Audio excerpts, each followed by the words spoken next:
नमस्कार। कार्यक्रम सीधा कुरा जनतासँग हेर्नको निमित्त न्यूज 24 टेलिभिजन हेरेर बस्नुभएका सम्पूर्ण दर्शक महानुभावहरूलाई स्वागत छ।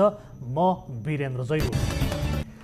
केही महिना यता नेपालका प्रमुख राजनीतिक दलहरूको काम राजावादी राजसंस्था पक्षधर र पुराना राजाहरूलाई सराप्ने भन्दा अरू केही भएको छैन। हिजो प्रधानमन्त्री केपी शर्मा ओलीले पृथ्वी पथको प्रसङ्ग झिक्दै राजा पृथ्वीनारायण शाहले आफू बाहेक अरूलाई मास्ने काम गरेको टिप्पणी गर्नुभयो। दरबार मार्गमा राजावादीहरूले कार्यक्रम गर्छौं भनेपछि काठमाडौँका सिडिओलाई भनेर तत्कालै दरबार मार्गलाई निषेधित क्षेत्र बनाउनु भयो, जहाँ उहाँहरू चाहिँ हरेक पटक मान्छे जम्मा गरेर भाषण गर्नुहुन्थ्यो। एक त देश नै उहाँहरूले आफू बाहेक अरूको होइन जस्तो गर्नुहुन्छ। देशको साधन स्रोत जति सबै आफ्नो सेवा गर्ने व्यापारीहरूमा समर्पण गर्नुभएको छ। यो हाम्रो पुर्खाको इतिहास हो, यो हाम्रो समुदायको आस्थाको केन्द्र हो। जथाभावी कोपर्न चिथोर्न गर्नु हुँदैन भन्दा ताप्लेजुङमा त्यहाँका आदिवासीमाथि गोली वर्षाइयो। सिराहामा सहलेस क्षेत्रमा विदेशी नेताको नाममा पार्क बनाउने योजना बनिसकेको छ। जनता विरोधमा उत्रिसकेका छन्। सबैतिर उहाँहरूले आफू बाहेकलाई निषेध गर्दै आउनु भएको छ। यो संसदका सिटदेखि विश्वविद्यालय, कम्पनी, आयोग, समिति, प्राधिकरण सबैतिर आफू बाहेकका मान्छेलाई ढिम्किन दिनुभएको छैन। दरबार मार्गमा आफू बाहेक अरूले कार्यक्रम गर्छौं भन्दा रातारात निषेधित क्षेत्र घोषणा गर्ने अनि भोलिपल्ट मानिसहरूका अगाडि आएर भन्नुहुन्छ पृथ्वीनारायण शाहले आफू बाहेकलाई मास्ने काम गरे। न्यू खोज्नुको पनि एउटा सीमा त हुनुपर्ने हो। 250 वर्ष अगाडि पृथ्वीनारायण शाहले के गरे के गरेनन्, इतिहासमा कति साँचो लेखियो कति झुटो लेखियो त्यो केही पनि थाहा छैन। तर आज 250 वर्षपछि त्यो बेलाको कुरा सम्झेर पनि प्रधानमन्त्री कुनै आस्था विचार राख्नेहरूसँग न्यू खोज्दै यस्ता तर्क गर्नुहुन्छ जसले 3 करोड जनताको भाग्य र भविष्यको जिम्मेवारी बोकेर हिँडेको छ।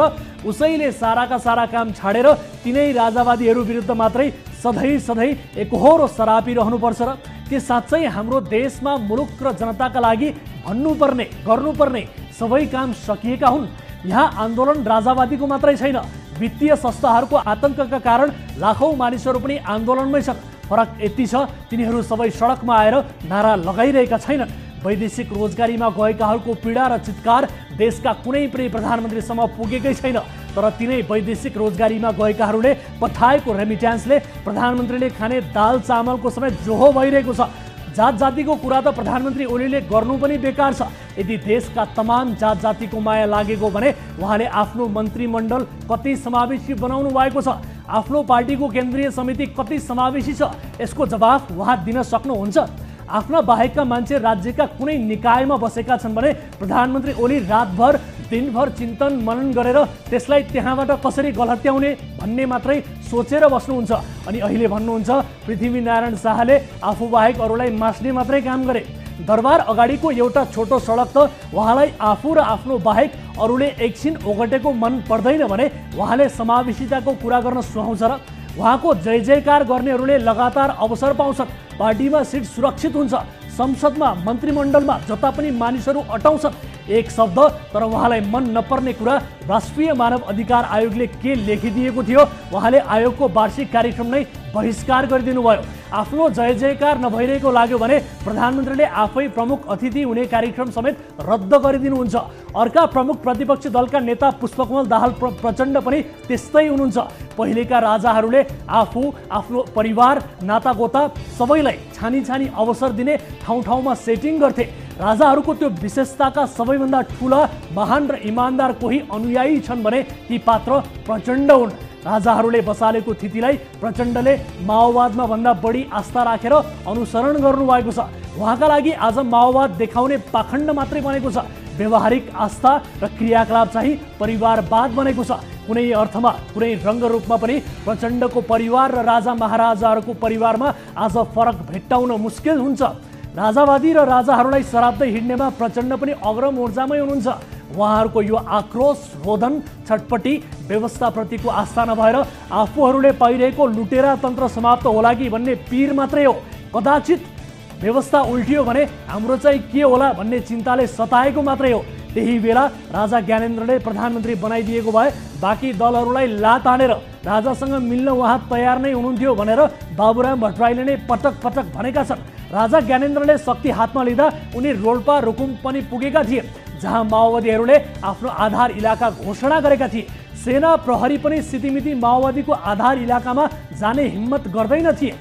तर राजा ज्ञानेन्द्रले कुल पारामा ती जिल्लाहरू भ्रमण गरे। यसो हुनुमा राजा ज्ञानेन्द्र र माओवादीहरूको सेटिङ भइसकेको तर पछि केही कारणले कुरा नमिलेको भनेर अहिलेकै प्रधानमन्त्री केपी शर्मा ओलीले पनि बोल्नु भएको छ। देश र जनताको नाममा कलिला बालबालिकालाई मार्न उक्साउने, हजारौं सपनाहरूलाई खरानी बनाउने अनि अहिले आफ्नो र आफ्नो परिवार बाहेक कसैको चिन्ता नभइरहेको घाम जस्तै छर्लङ्ग कुरा जनताले थाहै पाएका छैनन् भने चाहिँ हिजो उहाँले भन्नुभयो 84 को चुनावमा बहुमत ल्याएर राजावादीहरूले शासन गरून्। प्रचण्ड आफै दोहोर्याएर जनता मूर्ख बनाउन सकिँदैन भन्ने ठानेर सधैँ आफ्नो निर्वाचन क्षेत्र बदलिरहनुहुन्छ। अहिले फेरि चुनावकै धमास दिनुहुन्छ। उहाँले भन्दै हुनुहुन्थ्यो राजावादीहरूले भाडाका मान्छे ल्याएर काठमाडौँमा तमासा गरेका हुन्। हामी यो भन्दैनौँ कि ती मान्छे भाडाका हुन् कि भडुवा मान्छे हुन्, तर सबै राजनीतिक दलहरूले काठमाडौँमा आमसभा गर्नुपर्दा बसमा भरेर जिल्लाबाट मान्छे ल्याउँदा कि ती मान्छेले चढेको बसको भाडा तिनीहरूले नै तिर्छन्? यहाँ खाना बस्न पर्यो भने के उनीहरू आफैले पैसा तिर्छन्? एउटै काम जुन आफूले गर्दा नेताहरू जनताले ताली बजाउन् भन्ने ठान्छन्, अरूले गर्दा भाडाका मान्छे तमासा देखाएको भन्छन्। काठमाडौँमा आन्दोलन गरिरहेका राजावादी र विशेष गरी राप्रपा पनि अनौठो नै पार्टी हो जस्तो लाग्छ दर्शकबिन। राप्रपा र नेपाली काङ्ग्रेसमा यही खास समानता देखिन्छ। काङ्ग्रेसमा म राजावादी हुँ भन्ने पनि अटाउँछन्, राप्रपामा म गणतन्त्रवादी हुँ भन्ने पनि अटाउँछन्। फिल्मतिर हिरोइन पनि भएकी आफ्नो सन्तान नेपाली नहोस् भनेर विदेशमा गएर जन्माएको विवादमा पनि परेकी, पार्टीमा पद पनि ओगटेकी, चुनावमा टिकट पनि पाएकी नेत्रीलाई यसपटक काठमाडौँको आन्दोलनमा देख्न पाइएन। उनका दिव्य उपदेश सुन्न पनि पाइएन। आन्दोलन हुँदा जनताका छोराछोरी सडकमा उतार्ने अवसर आउँदा आफै पुग्ने, नसके आफ्नाहरूलाई सेटिङ गरिदिने नेपालका सबै राजनीतिक दल र तिनीहरूका नेताहरूको विशेषता नै बन्यो। आउनुहोस् सुरु गरौँ जनताको चासो गुनासो र प्रश्न सहितको विशेष कार्यक्रम सीधा कुरा जनतासँग।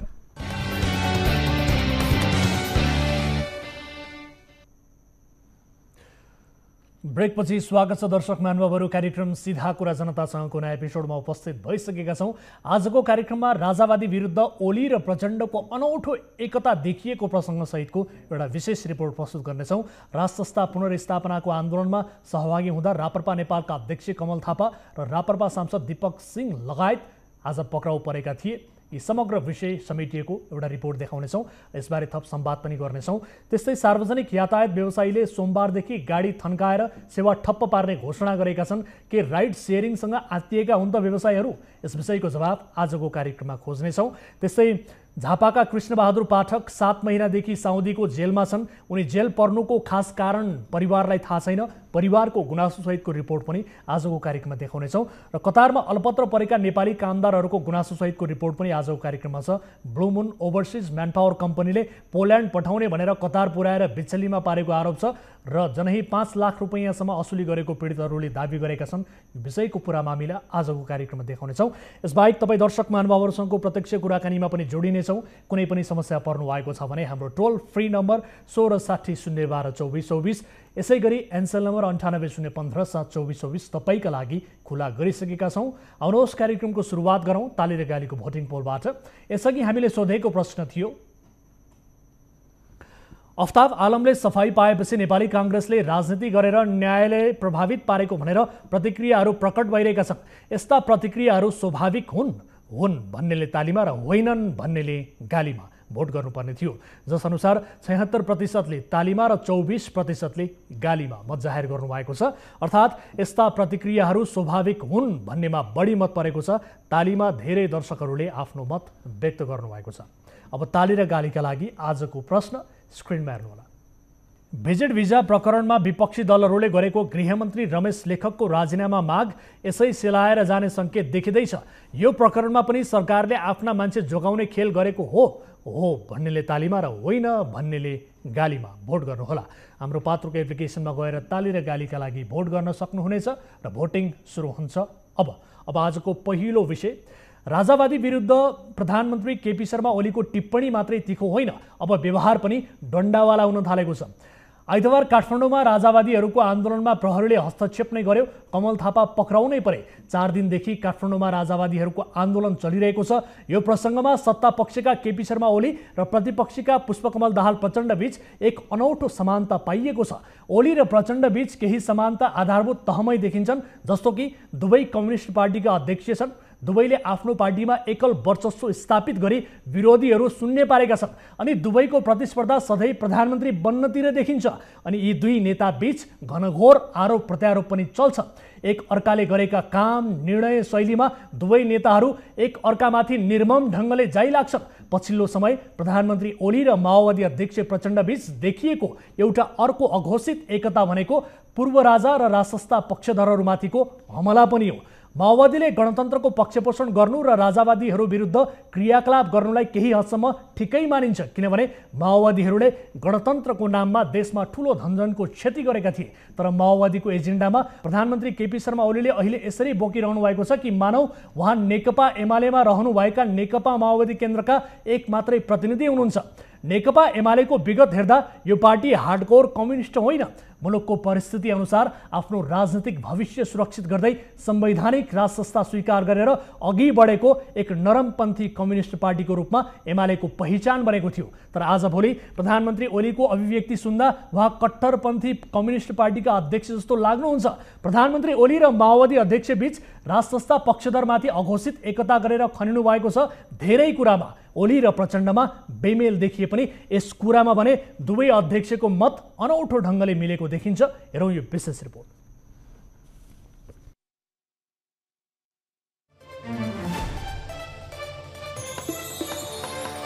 जेठ 15 गते काठमाडौँमा राजसंस्था पक्षधरहरूले दिनौं आन्दोलन गरिरहेका छन्। यसको आन्दोलनबारे देशकै सबैभन्दा ठूलो राजनैतिक शक्ति नेपाली कांग्रेसका सभापति, चौथो दल राष्ट्रपा र अन्य साना राजनैतिक दल र तिनका नेताहरू मौन प्राय देखिन्छन्। तर दोस्रो राजनैतिक दल नेकपा एमाले र तेस्रो दल नेकपा माओवादी केन्द्रका अध्यक्षहरू राजावादीहरूको आन्दोलनमाथि निरन्तर नकारात्मक टिप्पणी गरिरहेका छन्। प्रधानमन्त्री समेत रहेका नेकपा एमालेका अध्यक्ष केपी शर्मा ओली र माओवादी अध्यक्ष पुष्पकमल दाहाल प्रचण्डको यस्तो कुनै दिन भेटिन्न जुन दिन उनीहरूले राजसंस्था पक्षधरहरूमाथि कुनै न कुनै ढङ्गले टिप्पणी नगरेको हुन्। ओली र प्रचण्ड बीच तमाम मुद्दामा फरक मत भए पनि राजसंस्था पक्षधरहरूमाथि जाय लाग्ने मामिलामा उनीहरू बीच अनौठो एकता देखिन्छ। नेकपा माओवादी केन्द्रका अध्यक्ष पुष्पकमल दाहाल प्रचण्डले शनिबार नुवाकोटमा राजावादीहरूले भाँडामा मान्छे ल्याएर काठमाडौँमा आन्दोलन गरिरहेको बताएका थिए। राप्रपा प्रति लक्षित गर्दै अध्यक्ष प्रचण्डले संविधान अनुसार शपथ खाएर संसदमा बस्ने सबै सुविधाहरू पनि लिने अनि त्यही संविधान विरुद्ध पनि जानु नैतिकताको हिसाबले पनि बेठिक हो भनेका थिए। यही संविधान अनुसार शपथ पनि खाने, यही संविधान अनुसार सदनमा बसेर सबै सुविधाहरू पनि लिने अनि यही संविधानकै विरुद्ध जाने कुरा तर्कको हिसाबले पनि नैतिकताको हिसाबले पनि बिल्कुल बेठिक हो। फेरि निरुत्कृष्टमा जाने भन्ने छैन। अब भाडामा केही मान्छे ल्याएर कहिलेकाहीँ जुलुस गर्ने कुरा चाहिँ त्यो सामान्य कुरा हो। प्रचण्डले राजावादी र पूर्व राजा ज्ञानेन्द्रलाई पनि धेरै चुरीफुरी नगर्न र केही मान्छे भाँडामा ल्याएर आन्दोलन गर्ने कुरा सामान्य मात्रै भएको टिप्पणी गरे। राजावादीहरूसँग अलिकति पैसा भएकोले त्यही पैसाको बलमा उनीहरूले काठमाडौँमा आन्दोलन गरिरहेको पनि बताएका थिए। अध्यक्ष प्रचण्डकै शैलीमा आइतबार प्रधानमन्त्री केपी शर्मा ओलीले पनि राजावादीहरूले भाँडामै मान्छे ल्याएर काठमाडौँमा तमासा गरिरहेको दाबी गरेका छन्। प्रधानमन्त्री ओलीले राजावादीको आन्दोलनमा पहिलो दिन दान दिएर केही मान्छे ल्याएको, दोस्रो र तेस्रो दिन मानिसहरू घट्दै गएको टिप्पणी पनि गरे। एक दिन दाम तिरेर केही केटाकेटी ल्याएको थियो, अर्का दिन दाम दिन आएन। आज त देखियो नि त अपराध। पूर्व राजामाथि पनि कडा टिप्पणी गर्दै ओलीले दरबार हत्याकाण्डपछि कुसको बाहुल जस्तो नक्कली राजतन्त्र आएको, त्यसले झन् निरङ्कुशता लादेको बताए। ओलीले भनेका छन् राजाहरूले देश लुटेर संविधानमाथि बसेर सम्पत्ति थुपारेका थिए, अहिले फेरि त्यही राजतन्त्र ल्याउनुपर्छ भन्दा लाज मान्नुपर्ने हो। यस्ताहरूले आफूलाई सूर्यका सन्तान भनेर जनतालाई बेवकुफ बनाउन खोज्दैछन्। कानुनभन्दा माथि अझ सूर्यका वंश अरे सूर्यवंशी हुने त सुनेको थियो होला तपाईँहरूले पनि भने। पछिल्लो समय भन्न अलिक धक मान्न थालेको थियो, जनताले साह्रै पत्याउन छोड्यो भनेपछि अलिक धक मान्न थालेको थियो। नत्र सूर्यवंशी, सूर्यका सन्तान, वाह कस्तो बेग्गुमा भएको मान्छे भयो। सूर्यका सन्तान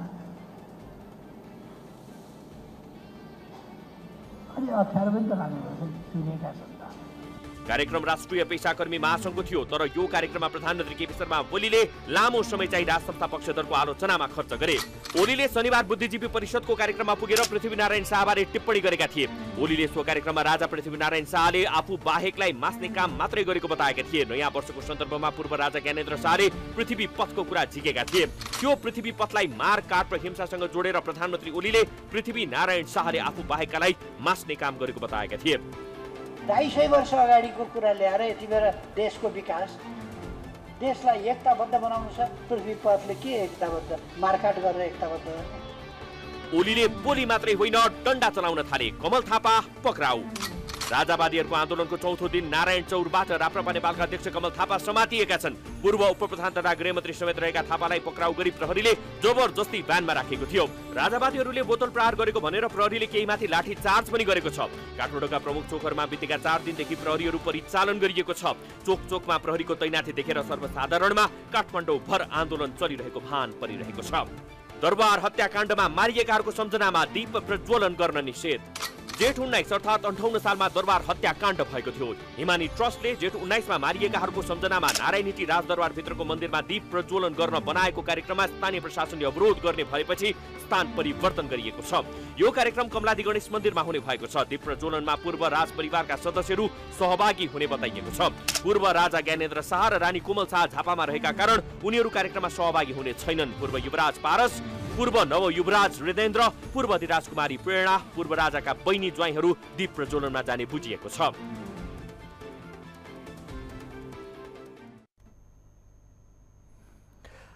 दर्शकहरू, एउटा अपडेट छ। खास गरी आज पक्राउ परेका राप्रपा नेपालका अध्यक्ष कमल थापा र राप्रपा सांसद दीपक सिंह लगायत 7 जनालाई प्रहरीले छाडेको खबर आएको छ। उनीहरू छुटेका छन्। आज पक्राउ परेका थिए र उनीहरूलाई छाडेको भन्ने किसिमको खबर हामीलाई भर्खरै प्राप्त भएको छ। यो अपडेट पनि दर्शकहरूलाई गराए र यस सम्बन्धमा हामीसँग थप संवाद गर्नको लागि टेलिफोन सम्पर्कमा आज जोड्ने प्रयास गरिरहेका छौँ। राजनैतिक विश्लेषक प्राध्यापक डाक्टर सुरेन्द्र केसीसँग यसबारेमा संवाद गर्नेछौँ।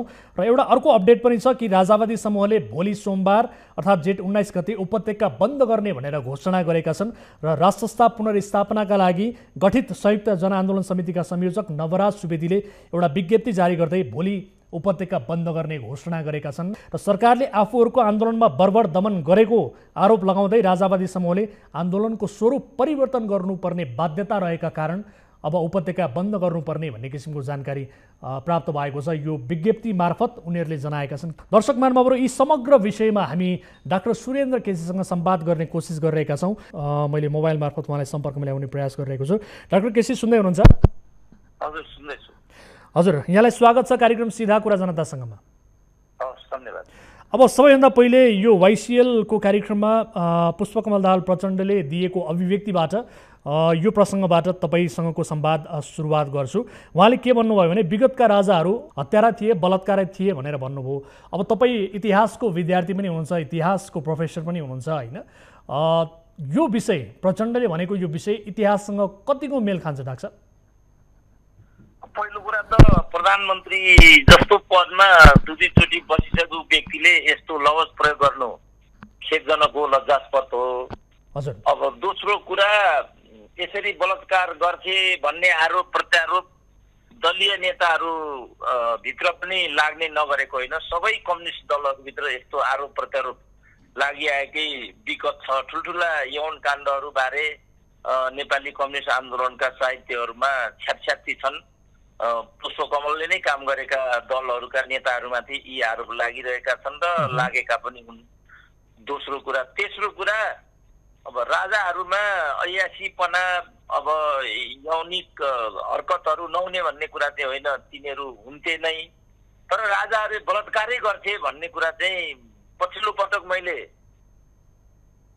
यिनै प्रचण्डको मुखबाट सुने। योभन्दा पहिला चाहिँ मैले यस्तो कुरा इतिहासमा कहीँ पनि पढेको पनि छैन र सुनेको पनि छैन। प्रधानमन्त्री केपी शर्मा ओलीको प्रसङ्ग पनि निकालौँ कि उहाँले हिजो भर्खरै पृथ्वीनारायण शाहले आफू बाहेकलाई मास्ने मात्रै काम गरे भनेर अभिव्यक्ति दिनुभयो। पृथ्वीनारायण शाहले के काम गरे के गरेनन् भन्ने कुरा अथवा इतिहासमा कति कुरा साँचो लेखियो लेखिएन भन्ने कुरा त्यो फरक बाटो होला। तर प्रधानमन्त्रीको चाहिँ नि अरू देशमा केही कामै छैन, जनताका पक्षमा गर्नुपर्ने कुनै कामै छैन, 250 वर्षका कुराहरू झिकेर चाहिँ त्यसमाथि मात्रै टिप्पणी गर्नुपर्ने यो बाध्यतालाई कसरी लिनु भएको छ यहाँले? त्यो पनि अलिकति एउटा प्रधानमन्त्री जस्तो व्यक्तिले त्यसमा पनि बहालवाला प्रधानमन्त्रीले नै चाहिँ पूर्ववर्ती शासकहरूको बारेमा त्यस्तो किसिमको तुच्छ लवज प्रयोग गर्नुपर्ने बाध्यता उहाँलाई कहाँबाट आइपुग्यो? त्यसले पनि मलाई प्रधानमन्त्री पदको ओज र गरिमा बढाउँदैन, घटाउँछ नै भन्ने लाग्छ। अब विरोधीहरूलाई कसले पो विरोधीलाई उचित स्थानमा राख्ने मूल्याङ्कन गर्ने प्रविधि इतिहासमा अपनाएको पाइन्छ। अब मुगल कालको कुरा गर्ने हो भने, अब ब्रिटिस मोनार्कीको कुरा गर्ने हो भने र अन्य रुलरहरूको पनि कुरा गर्ने हो भने आफ्ना प्रतिद्वन्दीहरूलाई त समाप्त नै पारिरहेको नै इतिहास अहिलेसम्म पनि वर्तमान रूपमा पनि कायमै छ। र केपी ओलीकै कुरा गर्ने हो भने उहाँले नै पो माधव कुमार नेपाललाई ट्याक्का गरी खान दिनुभयो। सानी उषा किरणलाई समेत उहाँले सहनु भएन। दुर्गा पाण्डेको कुरा के गरिरहनु पर्यो र? यस्तो एउटा आफ्नो इतिहास भएको नेताले यस्तो कुराहरू कसरी भन्न सक्छ? उहाँहरूले विवेक गुमाएको अवस्थामा बोल्नुहुन्छ कि के बुझेर के मान्यताले यस्तो कुरा गर्नुहुन्छ? त्यो चाहिँ वास्तवमा मैले अहिले पनि बुझ्न सकेको छैन। हिजोसम्म त उहाँ राजावादीहरू विरुद्ध चाहिँ टिको टिप्पणी मात्रै गर्दै आउनु भएको थियो।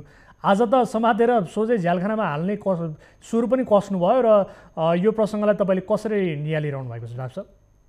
यो धरपकड पनि एकदमै आपत्तिजनक छ। मैले आजको टकमा पनि उल्लेख गरेको छु। सबभन्दा पहिला सरकारले दुर्गा प्रसाई र रवि लामिछानेहरूलाई रिहा गर्नुपर्छ। अब कमल थापाहरूलाई त मेरो विचारमा यतिन्जेलसम्म उनीहरूले रिहा गरिसके होला। तर जुन किसिमको धरपकड र लसार पसारको एउटा व्यवहार देखिएको छ ठुल्ठुला नेताहरूमाथि, जुलुसमाथि धरपकड यताउता हुनु चाहिँ सामान्य कुरा हो। तर यसरी एकदमै देख्नै नसक्ने गरीको खालको जुन धरपकड उहाँहरूबाट भइराखेको छ, यो पनि मैले देख्दा लोकतन्त्रको अनुकूल छैन। उहाँहरू यस्तो पनि किन गर्नुहुन्छ म बुझ्दिनँ। नारा लगाउने, जुलुस गर्ने र चाहिँ प्रदर्शन गर्ने त लोकतन्त्रले ग्यारेन्टी गरेका चाहिँ नैसर्गिक र नागरिक अधिकारहरू, राजनीतिक अधिकारहरू हुन्। यस्तो कुरामा पनि उहाँहरू किन असहिष्णु बन्दै जानु भएको छ? बा आफ्नो खतरा र एउटा खराब भविष्यलाई मध्यनजर गरेर राजनीतिक रूपमा नेपालमा केही हुन लागेको कुरालाई मध्यनजर गरेर उहाँहरू यति असहिष्णु हुनुभएको हो कि किन उहाँहरू यति असहिष्णु भइरहनु भएको छ? जसले गर्दा 3 कुनेमा पनि त्यत्रो क्षति हुन पुग्यो, लुटपाटहरू भए, अनावश्यक रूपमा चाहिँ मञ्चमा अश्रु ग्यास प्रहार गर्ने काम हो, युवाहरूको ज्यान लिने काम हो, मुठभेडमा मात्रै यस्ता कुरा गरिन्छन् भन्ने सुनेको हामीले चाहिँ उहाँहरू किन यसरी असहिष्णु र बर्बर भएर गइरहनु भएको छ? मेरो त साँच्चै भनौँ भने राजनीतिक दलहरूप्रति नै समर्थन हो र लोकतन्त्रप्रति नै मेरो अटुट आस्था हो। तर यो शैली किन लोकतन्त्रका बीचमा घटित भइराखेको छ त्यो खेदजनक छ र त्यसलाई चाहिँ मैले अहिले पनि बुझ्न सकिरहेको छु। डाक्टर साहब, जस्तो अब हिजो जेलमा भएकाहरू आज शासनमा छन् अनि हिजो शासनमा भएकाहरू आज केही पक्राउ परे, केही जेलमा छन्। राजनीतिमा भित्र रहने बाहिर रहने कुरा स्वाभाविक हो कि अथवा नेपालमा मात्रै यस्तो भइरहेको छ? के हो यो? होइन, अब यस्तो धरपकड इत्यादि त नहुने भन्ने कुरा होइन, तर त्यसको चाहिँ एउटा चित्तबुद्ध कारण चाहिन्छ। अब विधिको शासनमा कानुन बमोजिम मात्रै यस्तो गर्नुपर्ने हुन्छ। आन्दोलन गर्ने, विद्रोह गर्ने इत्यादि गर्नेहरूले प्रचलित नियम ऐन कानुन भित्र रहेर ती अधिकारहरूलाई प्रयोग गरेको हकमा चाहिँ यस्तो किसिमको व्यवहार गर्नु आपत्तिजनक हुन्छ। हाम्रा राजनीतिक दलहरूकै हकमा भन्ने हो भने त उहाँहरूले विद्रोह गर्नु जनताको अधिकार हो भन्ने विगतमा सिद्धान्त प्रतिपाद गर्नु भएको छ र त्यो खालको अपेक्षा पनि राखिआउनु भएको छ र हाक्का हाक्की विद्रोह गर्नु भएको छ। अनि अहिले जुन राजतन्त्रको कुरा गरिएको छ, त्यस राजतन्त्रले पनि त्यो विद्रोहलाई सहजतापूर्वक लिएर आफूले चाहिँ राजपाट सुम्पिएको विगत अहिले चाहिँ 20 वर्ष पनि नागेको छैन। यो परिवेशमा जस्तो किसिमको असहिष्णुतापूर्ण व्यवहार चाहिँ राजनीतिक दलहरूबाट भइराखेको छ, त्यो मेरो विचारमा अपरिपक्व छ।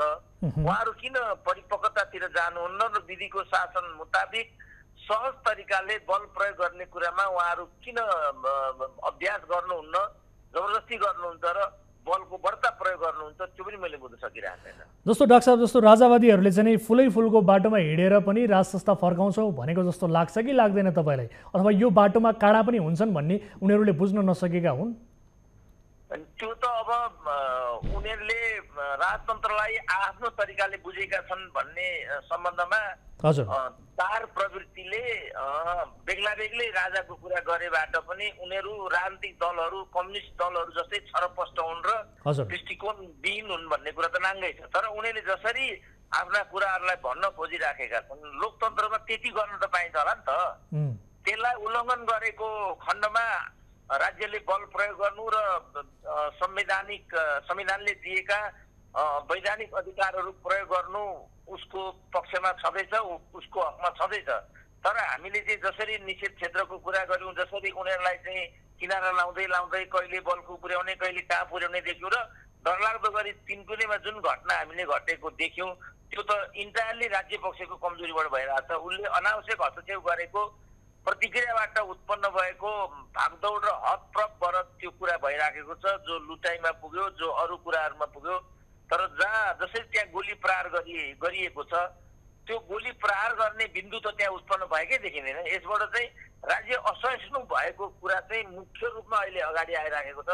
राजाको कुरा गरेर राजतन्त्र ल्याउने चाहना राख्ने राजनीतिक शक्तिले चाहिँ जसरी आफूलाई प्रस्तुत गरिराखेको हामी देख्छौँ। अब त्यो त मैले देखा सामान्य कुरा छ। त्यतिबाट कुनै राजतन्त्र आउँछ र कुनै सत्ता पल्टिन्छ भन्ने कुरा सत्ताधारी दलहरूले सोच्नु उहाँहरूको कमजोरी हो। त्यति साह्रो डराइरहनुपर्छ भने जस्तो मलाई लाग्दैन। डाक्टर साहब, आज कमल थापालाई झल्ट्याङ ढुङढुङ गर्दै लगे होइन, बुझ्न गएका दीपक सिंहलाई पनि त्यहाँ समातेर राखे, बुझ्न गएका, भेट्न गएका होइन, जुन कुरा हिजोका दिनमा चाहिँ कमल थापाहरूले गर्थे आज त्यही शैलीको शिकार भए उनीहरू भन्न मिल्छ कि मिल्दैन? मिल्दैन, किनभने उनीहरू अब स्वेच्छाचारी शासन गर्थे, उनीहरू निरङ्कुश शासकहरू थिए। त्यस्ता शासकहरूले त्यस्तो गर्नु स्वाभाविक हो। तर लोकतन्त्रमा पनि त्यस्तै गर्नु, त्यो कुराले खुट्टा टोक्यो भने आफूले पनि टोक्नु भने जस्तो हुन्छ भने जस्तो कुरा यो हुन जान्छ। त्यसकारण अहिले त हामीले उच्चतम लोकतान्त्रिक आचरण देखाउनु पर्छ र विधिको शासनलाई उच्चतम रूपमा हामीले व्यवहारद्वारा सिद्ध गरेर हामीले लोकतान्त्रिक आचरणबाट नै आफूलाई चाहिँ अप्रजातान्त्रिक अलोकतान्त्रिक भन्दा सभ्य शिष्ट र शक्तिको दुरुपयोग नगर्ने एउटा विधिको शासनमा विश्वास गर्ने प्रणाली हो भनेर सिद्ध गर्नको लागि पनि उनीहरूले त्यस्तो हरकत गर्नु उचित हुँदैन। उनले त अक्षम्य हरकत गरेका छ। उनीहरूले इन्टायरली त्यसमा चाहिँ प्रदर्शनकारीको आयोजकहरूको 1% पनि मैले दोष देखाएको छैन, किनभने अनावश्यक रूपमा त्यहाँ बल प्रयोग भएको छ र ज्यान लिने काम भएको छ। त्यसपछि हतप्रभ र भागदौडका कुराहरू भएका छन् र त्यो क्रममा घुसपैठियाहरूले त्यो लुटपाट लगायतका अरू अपराध गरे जस्तो मलाई लाग्छ। यसलाई लिएर न्यायिक छानबिन गठित हुनुपर्छ भनेर मैले नै पनि डाक्टर सुरेन्द्र भण्डारी सहित भएर चाहिँ राष्ट्रिय मानव अधिकार आयोगमा हामीले अनुरोध पत्र नै दर्ज गराएका थियौँ। तर ती सब कुराहरू अहिले भए जस्तो हामीलाई लाग्दैन। नागरिक समाज मिडियाले पनि तिनकुनेको बारेमा उचित तरिकाले आवाज दिए जस्तो म देख्दिनँ। उनीहरूले एउटै कुरा दिमागमा राखे जस्तो लाग्छ, राज्य लगायत यिनीहरू राजावादी हुन्, यिनीहरू प्रतिगामी हुन्, यिनीहरूलाई दमन गरेर कुटेर पिटेर गोली लगाएर भए पनि किनारा लगाउनु पर्छ, यो नै लोकतन्त्र हो भन्ने अभ्यास दिन खोजे जस्तो म देख्छु। मेरो विचारमा यो लोकतन्त्र होइन, यो लोकतन्त्र विरुद्धको शैली हो। मैले देख्दाखेरि यो कुरालाई चाहिँ हामीले रोक्नुपर्छ, लोकतन्त्रमा यस्तो गर्नु पाइँदैन। डाक्टर साहब, संसदमा यति धेरै दलहरू छन्, एमालेका अध्यक्ष र माओवादीका अध्यक्ष बाहेक अरू कुनै पनि दलका अध्यक्षहरू चाहिँ राजावादीहरू विरुद्ध कटाक्षमा उत्रिएको आम रूपमा देखिएको छैन। यो गणतन्त्रको जिम्मेवारी प्रचण्ड र ओलीको मात्रै हो? यसको कारण के हो डाक्टर साहब? अब यसको कारण त यो प्रचण्डले चाहिँ यो मेरो हो, यसलाई मैले मात्रै बचाउ गर्न सक्छु भन्ने एउटा कम्प्लेक्स हिजैदेखि बाबुरामले पनि खुल्लम खुल्ला यस्तो शब्दावली प्रयोग गर्थे। एउटा कुरा यो होला। हजुर, जहाँको केपिओलीको कुरा छ उनको चाहिँ धर्म पनि होला, किनभने उनी प्रधानमन्त्री पदमा बहाल छन्। त्यसपछि उनी माथि चाहिँ यिनी प्रतिगामी हुन्, यिनले राजतन्त्र ल्याउँछन्, हिन्दू राज्य ल्याउँछन् भनेर अत्यन्त खराब शब्दावलीमै हिजैदेखि चाहिँ दुधकार्ने गरिन्थ्यो। हजुर, म एउटा मात्रै थिएँ, केपिओली वास्तवमा अहङ्कारी र स्वेच्छाचारी मात्रै हुन्, तर राजतन्त्रवादी र प्रतिगामी चाहिँ कहिले पनि होइनन्। त्यसको विरुद्धमा त उनी 14 वर्ष जेल बसेका हुन् भन्थे। अब अहिले त्यही कुरा उनको व्यवहारले सिद्ध गरिरहेछ र उनी मात्रै वास्तवमा लोकतन्त्रको प्रतिरक्षा गरिरहेछन्, राजतन्त्रलाई चाहिँ दुधकारी राखेका छन्। अर्जुन नरसिंह केसीले त केपिओलले मेरा कार्यकर्ताले काठमाडौँलाई नै क्याप्चर गर्नुपर्छ भनेको शब्दावलीमाथि नै आपत्ति जनाएर यो अभिव्यक्तिको लागि प्रधानमन्त्री आफै जिम्मेवार हुनुपर्छ भन्दै पछिल्लो जो उनले अभिव्यक्ति दिएका छन् राजतन्त्रको बारेमा, त्यस सम्बन्धमा पनि नेपाली काङ्ग्रेसले गम्भीर असहमति प्रकट गरेको छ र प्रधानमन्त्रीको बर्बरता र असभ्यतापूर्ण अभिव्यक्तिलाई पनि अस्वीकार गरेको देखिन्छ। मेरो विचारमा यी कारणहरूले उनी दुईजना मात्रै अहिले यसरी चाहिँ उत्तेजक रूपमा अभिव्यक्त भइराखेका छन्। समय र संवादका लागि यहाँलाई धेरै धेरै धन्यवाद डाक्टर साहब। हुन्छ बाबु, सम्झिनुभयो। मेरो तर्फबाट पनि तपाईँहरूको परिवारलाई धन्यवाद। हस् दर्शक महानुभावहरू, डाक्टर सुरेन्द्र केसीसँग हामीले कुराकानी गऱ्यौँ। उहाँ राजनीतिक विश्लेषक सँगसँगै इतिहासको प्रोफेसर पनि हुनुहुन्छ, त्यसकारण पनि उहाँसँग हामीले संवाद गऱ्यौँ। आजको कार्यक्रममा पालो आएको छ छोटो ब्रेकको।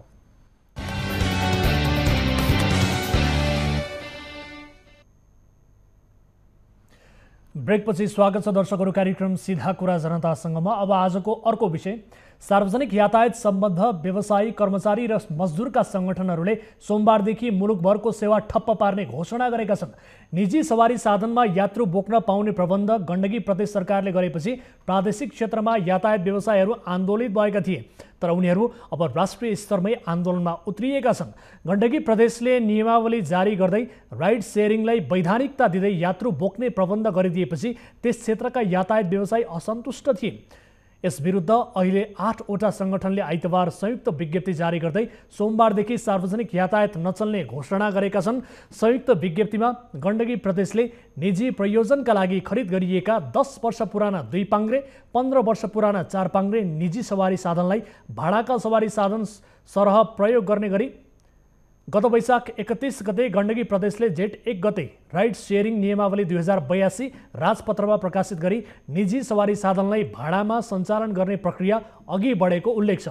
यस्तो नियमावलीप्रति आपत्ति जनाउँदै व्यवसायीहरूले सङ्घीय सरकारलाई आफ्ना 7 बुँदे मागसहित ज्ञापन पत्र बुझाएका थिए। त्यो ज्ञापन पत्रमा कुनै सुनवाई नभएको भन्दै अहिले जेठ 19 देखि सवारी साधन घर ग्यारेजमा थन्काएर आन्दोलनमा जाने घोषणा भएको। संयुक्त विज्ञप्तिमा सार्वजनिक यातायात केन्द्रीय महासङ्घ, नेपाल यातायात व्यवसायी महासङ्घ, नेपाल स्वतन्त्र मजदुर सङ्गठन, अखिल नेपाल यातायात मजदुर सङ्घ, नेपाल यातायात व्यवसायी राष्ट्रिय महासङ्घ, नेपाल यातायात मजदुर सङ्घ लगायतको हस्ताक्षर छ। यसै विषयमा थप संवाद गर्न हामीले यति बेला टेलिफोन सम्पर्कमा जोड्ने प्रयास गरिरहेका छौँ नेपाल यातायात व्यवसायी राष्ट्रिय महासङ्घका अध्यक्ष विजय बहादुर सुवारलाई। अध्यक्षज्यूलाई हाम्रो टेलिफोन सम्पर्क गर्ने कोसिस जारी छ भन्ने किसिमको जानकारी प्राप्त भएको छ। उहाँको मोबाइल यति बेला व्यस्त बताइरहेको छ। केही टेलिफोनमा प्राविधिक समस्या पनि देखिएको छ दर्शकहरू आज, त्यसकारण मैले यस अघिका डाक्टर सुरेन्द्र केसीसँग मोबाइल मार्फत संवाद गरेको थिएँ र अहिले हाम्रो टिमका साथीहरूले उहाँलाई सम्पर्क गर्ने कोसिस गरिरहनु भएको छ विजय बहादुर सुवारलाई, तर उहाँको मोबाइल भने व्यस्त बताइरहेको जानकारी प्राप्त भएको छ। खैर यसबारेमा कुराकानी गर्नेछौँ, त्यसअघि एउटा रिपोर्ट प्रस्तुत गरिहाल्छु। यो रिपोर्ट वैदेशिक रोजगारीसँग सम्बन्धित छ। झापाका कृष्णबहादुर पाठक 7 महिनादेखि साउदी अरबको जेलमा छन्। उनी नेपालमै दर्ता भएको म्यानपावर कम्पनी मार्फत साउदी गएका थिए। उनी जेल परे यता उद्धारका लागि कृष्णकी पत्नी काठमाडौँमा दौडधुप गरिरहेकी छन्। कृष्णलाई साउदी पठाउने म्यानपावर कम्पनी जेभिआर एसोसिएट्स प्रालीले कुनै चासो नदेखाएको गुनासो पीडितको छ। कृष्ण साउदीको जेलमा किन परे भन्ने नै अहिलेसम्म रहस्यमय छ। उनी काम गर्ने कम्पनीमा तोकिए बमोजिम तलब सुविधा नपाएको भन्दै केही कामदारले आवाज उठाएको र त्यही कारण रोजगारदाताले नै मुद्दा दायर गरी जेलमा पुर्याएको अपुष्ट खबर कृष्णकी पत्नी सृजना खरेलसँग छ। पीडितको गुनासोका आधारमा तयार पारिएको यो रिपोर्ट हेर्नुहोस्।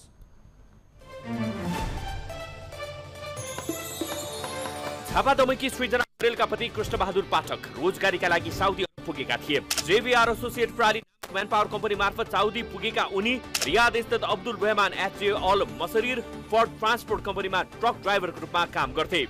कुन देश जाँदै हुन्छ? के कामको लागि? ड्राइभरको लागि हैन। अनि सेलेरी कति भनिएको छ? 1200 प्लस ट्रिप अलाउन्स। अनि लाइसेन्स नबनाउसम्म कम्पनीले पकेट मनी दिनेछ, 1200 ट्रिप सेलेरी दिने छैन। लाइसेन्स चाहिँ कम्पनीले बनाइन्छ है। त्यो सबै खर्च लाइसेन्सको कम्पनीकै हुन तपाईँको लागि छैन 1 पैसा नै। अहिले चाहिँ कृष्ण 7 महिनादेखि साउदीको जेलमा छन्। कम्पनीका मालिकले नै उनी विरुद्ध प्रहरीमा मुद्दा दायर गरेपछि कृष्ण जेल जानुपर्ने अवस्था बनेको पत्नीको भनाइ छ। तर जेलमै जानुपर्ने गरी कृष्णले के अपराध गरे त? त्यसबारे भने उनी अनभिज्ञ छिन्। कृष्णले पनि आफूले कुनै अपराध नगरेको आफू काम गर्ने कम्पनीका साउले फसाएको दावी गर्ने गरेका छन्। साउले कृष्ण विरुद्ध 21,000 रियाल अर्थात् 7,61,128 नेपाली रुपैयाँको जरिवाना सहितको मुद्दा दायर गरेको सृजनाको भनाइ छ। मलाई अब यही सड्याउँछ, फाइन 21,000 हानेको छ अरे।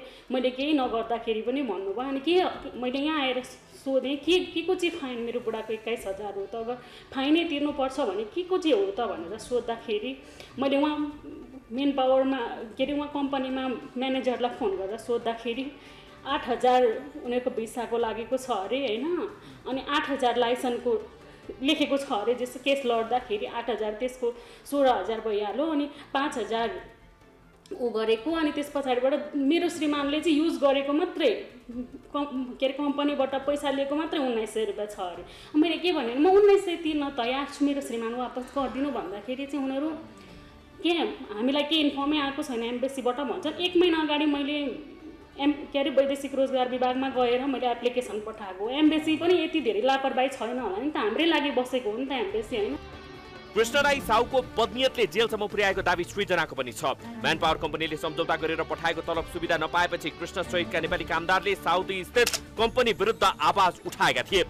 उनीहरूले करारनामामा तोके अनुसारको तलब पाए काम गर्ने अन्यथा काम नगर्ने अडान लिएपछि कृष्ण जेल जानु परेको हो। श्रीमानलाई चाहिँ 1200 प्लस टिप्स एनाउन्ट दिने भनेर लगेको थियो। उहाँ गएपछि 300-400 स्यालेरी दिएपछि मेरो बुढाले चाहिँ अब हामी यो 300-400मा सक्दैनौँ, हामीले ऋण खोजेर 2.5 लाख रुपियाँ क्यास तिरेर आएको छौँ, हाम्रो ऋणै तिर्न पुग्दैन भने चाहिँ किन बस्नु भनेर कम्पनीलाई सल्लाह गरेर अब हामी बाहिर बसेर केस लड्छौँ, जित्यौँ भने घर जान्छौँ, जितेनौँ भने काहीँ काम खोजेर गर्छौँ भनेर निक्लेर बस्नु भएको थियो। होटलमा बसेको मान्छेलाई चाहिँ 2 जना यहाँ आयो भनेर अब यो पनि भाग्छ भनेर पक्रेर हालेको हो मेरो श्रीमानलाई। मेरो श्रीमानले केही पनि गल्ती गरेको छैन, न चुरोड खान्छ न जाँड रक्सी खान्छ।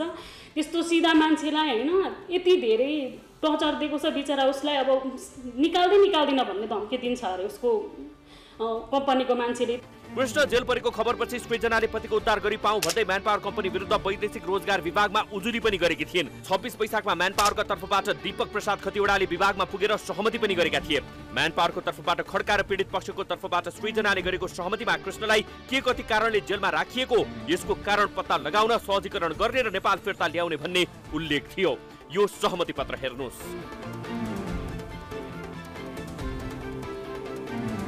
तर अहिलेसम्म म्यान पावर कम्पनीले कुनै सोधखोज नगरिदिएको सृजनाको आरोप छ। यो म्यान पावरका सञ्चालक जाकिर हुसेन र उजाला शेख हुन्। सीईओ अदनान साहमद शाह हुन्। उद्धारका लागि आग्रह गर्दा म्यान पावरले व्यवस्था गरेको आरोप सृजनाको छ। सृजना पनि रोजगारीका लागि कुवेतमा थिइन्। पति जेल परेपछि उनले कुवेतबाटै सञ्चालकलाई पतिको जेल पर्नुको कारणबारे सोधखोज गरिरहिन्। पतिलाई नेपाल झिकाइदिन बिलौना पनि गरिरहिन्। सञ्चालकले सुनेको नसुने चाहिँ गरिरहे। सोही कारण उनी कुवेतमा भएको जागिर त्यागेर पतिको उद्धारको याचना गर्न नेपाल नै आइपुगेकी छिन्। सिधा कुरा जनता संघको सम्पर्कमा आइपुगेकी उनले कहिले म्यान पावर कम्पनी त कहिले वैदेशिक रोजगार विभागमा धाउँदा हैरान भइसकेको दुखेसो पनि पोखेकी छिन्। मैले मेसेज गरेको थिएँ नि के अगाडि कुवेतमा हुँदाखेरि उहाँबाट रिप्लाई आएन। अनि अब ठिकै छ रिप्लाई नआउने रहेछ, म ठाउँमै जानुपर्ने रहेछ भनेर अनि उहाँको सानो बच्चा छ, 7 वर्षको छोरो 8 वर्षको छोरी छ। त्यस्तो छोराछोरी छोडेर होइन म बिना हुनुहुन्छ, मेरो छोराछोरीलाई बाउ चाहिन्छ। आजसम्म 8 महिना हुनु आँटिसक्यो, एक कल फोनमा बोल्न पाएको छैन मेरो बच्चाहरू। कहिले आउनुहुन्छ भनेर सोध्छ बच्चाहरूले। अनि मैले कति रिक्वेस्ट गरेँ उनीहरूलाई, मेरो श्रीमान फर्काइदिनु न, मलाई अरू केही चाहिँदैन, श्रीमान मात्रै आइदिए हुन्छ, मलाई तपाईँहरूको लगानी केही चाहिँदैन भनेर भन्दाखेरि उल्टै हप्काउँछ। कति रिक्वेस्ट गरिसकेँ मैले म्यान पावरलाई। भाग्छ, मैले अघि वैदेशिक रोजगार विभागमा देखेको थिएँ, भाग्यो त्यहाँबाट एकैछिनमा भाग्छ, छेउै पर्दैन। अनि बोलायो भने पनि आउँदैन, सबको फोन बन्द गरेर राखेको छ, कसैलाई फोन गर्न मिल्दैन, फोनै उठाउँदैन। फोन उठायो भने पनि अब म के गर्नु, एम्बेसीको इन्फर्मै आएको छैन भन्छ। एम्बेसीको इन्फर्म 2 महिनासम्म आउँदैन भने एम्बेसीको लापरवाही हो भने ठिकै छ, एम्बेसीलाई के गर्नुपर्छ हामी पनि गर्छौँ नि त होइन। 2 महिनासम्म एम्बेसी त हाम्रै लागि बसेको हो नि त, नेपाल एम्बेसी त उहाँ हाम्रै लागि बसेको हो नि त होइन। जहिलेदेखि मेरो श्रीमान बाहिर पठाएको तहिलेदेखि 1 पैसा पनि मेरो श्रीमानको घर आएन क्या, बरु मैले उल्टै पठाउनु पर्ने स्थिति आयो होइन। अनि त्यो त पैसा ठुलो कुरो होइन, तर अब अहिले बच्चाको सिचुएसन, बच्चाले पनि बाबा खोज्छ होइन। अब आयस्रोत पनि छैन, घरमा बसेर मैले पनि हुँदा खाँदाको काम छोडेर बसेको 2 महिना भयो। अनि उनीहरू पनि नसुनिदिने, झापाबाट आउनुपर्छ। 60-70 हजार त मैले आइजाइ नै खर्च गरिसकेँ। मसँग बकाइदा बिल छ, गाडी भाडाको मात्रै छैन, खाएको बसेको होटलको सबै बिल छ। उनीहरूलाई पनि थाहा छ म होटलमा बसेर केही गर्न सक्दिनँ भनेर। उनीहरू मलाई यति धेरै पेलेको छ होइन। अब म नबोली बस्छु भने चाहिँ मलाई लाग्छ मेरो बुढा कि जेलमै सडिन्छ कि बाक्सामा आउँछु जस्तो फिल हुन्छ कहिलेकाहीँ चाहिँ। दर्शकहरू, यस विषयमा हामीले कृष्ण बहादुरलाई साउदी पुर्याउने म्यान पावर कम्पनी जेभीआर एसोसिएट्स प्रणालीका सञ्चालक मध्येका एक जाकिर हुसेनसँग संवाद गरेका छौँ। कृष्ण बहादुर म्यान पावर कम्पनीबाट साउदी पुगेको बारे उनलाई जानकारी पनि छैन रहेछ। र जाकिर हुसेनले हामीसँगको कुराकानीको क्रममा आफू पनि यही म्यानपावर कम्पनीका अन्य सञ्चालकबाट पीडित भएको बताएका छन् र विगत 4 वर्षदेखि म्यानपावर विरुद्ध आफू पनि कानुनी लडाईँमा रहेको उनको भनाइ छ। उनले आफ्ना पार्टनरहरूका कारण आफूले भिख माग्नुपर्ने अवस्था आएको भन्दै दुखेसो पोखेका छन्। यस म्यानपावरका सञ्चालकले आफूलाई मर्नु न बाँच्नु बनाएको उनको दाबी छ। यो संवाद सुन्नुहोस्। झापा दमकका कृष्णबहादुर पाठकलाई चिन्नुहुन्छ होला हैन? झापा दमकका म चिन्दिनँ सर। तपाईको म्यानपावर कम्पनीबाट साउदी जानु भएको रहेछ? खोइ त्यो थाहा भएन। यो जेबीआर म्यानपावर कम्पनी तपाईको हैन, एसोसिएट्स भन्ने? पार्टनरशिपमा छ। त्यही त, त्यो कम्पनीबाट कृष्णबहादुर पाठक भन्ने मान्छे साउदी जानु भएछ। 7 महिनादेखि उहाँ जेलमा हुनुहुन्छ। अनि जेलमा पर्नुको कारण के हो, उनले के अपराध गरे, केही पनि जानकारी छैन। के भएको रहेछ भनेर जान्नको लागि मेरोबाट बुझ्दा हुन्छ नि सर। म त बोल्दिनँ नेपालमा। त्यो हाम्रो साथी हुनुहुन्छ, उहाँले हेर्नुहुन्छ। कसले हेर्नुहुन्छ सर? उहाँ हाम्रो साथी हुनुहुन्छ गजला परवीन, उहाँले हेर्नुहुन्छ। उहाँको छोराहरू बस्नुहुन्छ। ए, उहाँ त नेपाल हुनुहुन्न नि अहिले? नेपाल उहाँको होला नि, श्रीमानला उहाँको बुढा छोराहरू हुनुहुन्छ होला। अहिले कसले हेरिरहेछ? म्यानपावरको जिम्मेवारी कसले लिइरहेछ भन्नु त? कसले हेर्छ त्यहाँ सबै कुरा? उहाँको छोरा अनि उहाँको श्रीमान। ए, छोराको नाम के हो? छोरा नाम मैले थाहा भएन। एउटा बिकी भन्थ्यो, खै के नाम हो। अनि अर्को 2जना छोरा छ। मैले हेरे पनि छैन कहाँ छ अफिस के छ, त्यो त मलाई थाहा पनि छैन। तपाईँले पार्टनरसिपमा पैसा राख्नुभयो अनि म्यानपावरको अफिस पनि थाहा छैन? थाहा छैन सर। कता हो, कुन ठाउँमा हो, 1-2 ठाउँमा सारेको हो, कता हो त्यो मैले देखा पनि छैन। तपाईँको त्यहाँबाट भएको फाइदा साइदाको हिसाब किताब हुन्छ कि हुँदैन? के हिसाब किताब अहिलेसम्म भइसक्यो, 3-4 वर्ष भइसक्यो, 5 वर्ष। तपाईँ पनि पीडित हो क्या? धेरै पीडित छु सर। मैले त खेत जग्गा बेचेर घर ब्याङ्कमा राखेर मैले लगानी गरेको। अनि पछि उहाँहरूले त धेरै वर्ष मैले गर्नुभयो। आत्महत्या गर्न बाँकी मात्रै छ सर।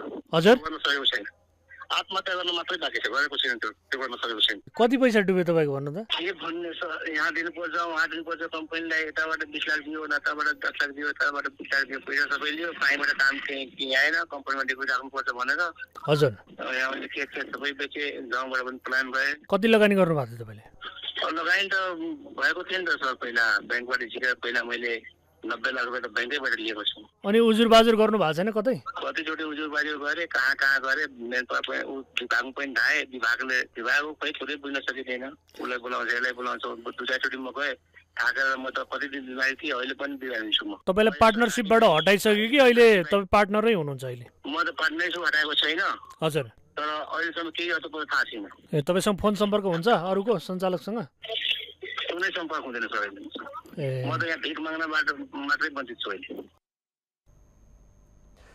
दर्शकहरू, यो म्यानपावर कम्पनीले आफ्नै पार्टनरलाई समेत अन्य सञ्चालकहरू जो छन् ती सञ्चालकले यी व्यक्तिलाई, जो जाकिर हुसेन भन्ने व्यक्ति जोसँग हाम्रो संवाद भयो, जोसँग हाम्रो सम्पर्क भएको थियो, उनलाई समेत पीडित बनाएको खुलेको छ।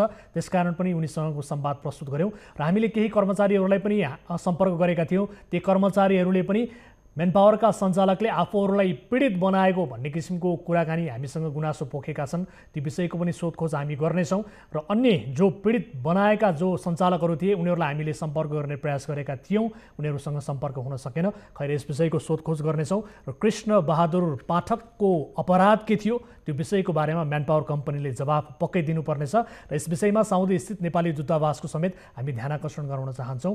यो विषयको वास्तविकता के हो, त्यस विषयको वास्तविकताबारे जानेर बुझेर तपाईहरूले पीडित परिवारलाई जानकारी गराउनु होला, यो अनुरोध पनि गर्न चाहन्छौँ। अब आजको अर्को विषय, काठमाडौँको ब्लू मुन ओभरसिज म्यानपावर। यो म्यानपावरले पोल्यान्ड पठाउने भन्दै सोझा सिधा मानिसहरूलाई झुक्क्याउने, ठग्ने, मोटो रकम असुली गर्दै आएको छ। ब्लू मुनबाट पीडित भएकाहरूले हामीलाई भनेका छन् पोल्यान्ड पठाउने भनेर कतार पठाउँछ, जनै 5 लाख रुपैयाँ असुली गर्छ। कतार पठाएर पनि सित्तैमा काम लगाउँछ। हामीले काम गरेको पारिश्रमिक समेत पाएका छैनौँ। ब्लू मुनको यो शैली हेर्दा यस्तो लाग्छ कि नेपालमा जसले जसरी मान्छे झुक्क्याए पनि हुन्छ। पीडितहरू गुनासो लिएर सरकारी निकायमै पुग्दा पनि तत्कालै कुनै कारबाही हुँदैन। पक्राउ पूर्जी जारी भइसकेकाहरू पनि पक्राउ पर्दैनन्। न्याय त कहाँ छ कहाँ? हेरौँ पीडितले गरेको गुनासोका आधारमा तयार पारिएको विशेष रिपोर्ट।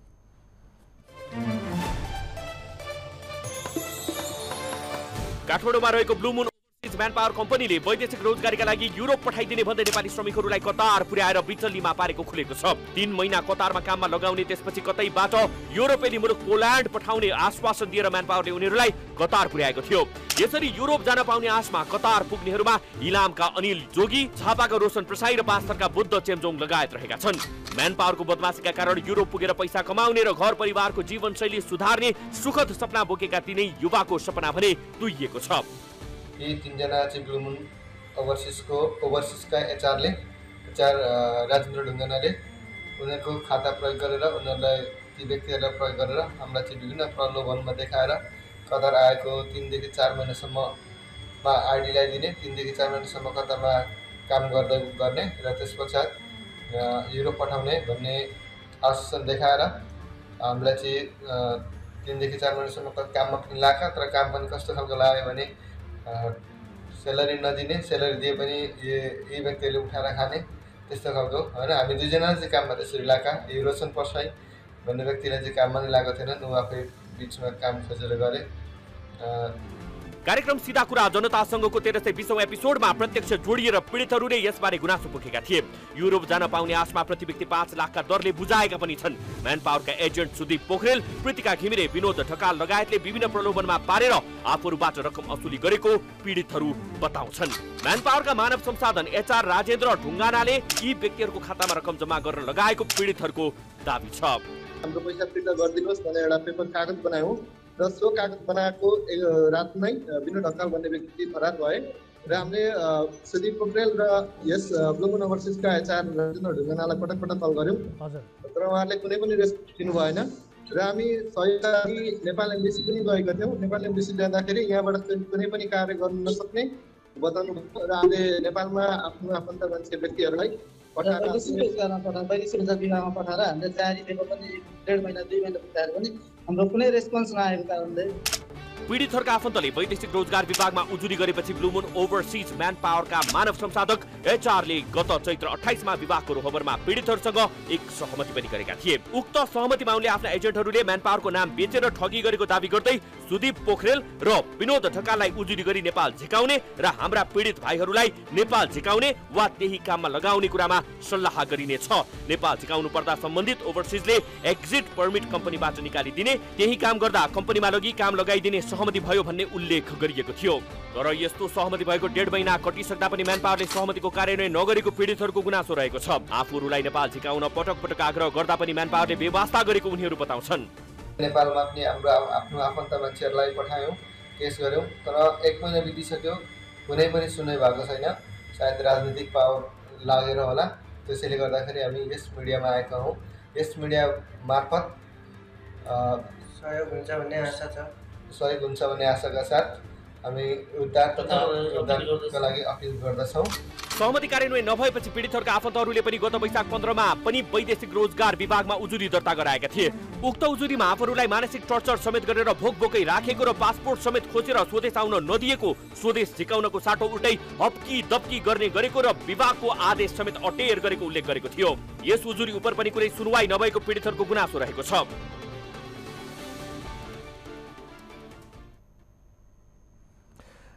दर्शकहरू, कतारमा 4 महिना बसिसकेपछि पोल्यान्ड जान नपाइने थाहा पाएका पीडितहरूले म्यानपावर कम्पनीसँग कतारसम्म पुर्याएको पैसा काट्नुहोस्, त्यसबाहेक पोल्यान्डसम्मै पुर्याउँछु भनेर असुलेको पैसा चाहिँ फिर्ता दिनुहोस् भन्दा पनि म्यानपावरका सञ्चालकहरूले मानिरहेका छैनन् भन्ने दावी गुनासो पीडितहरूको छ।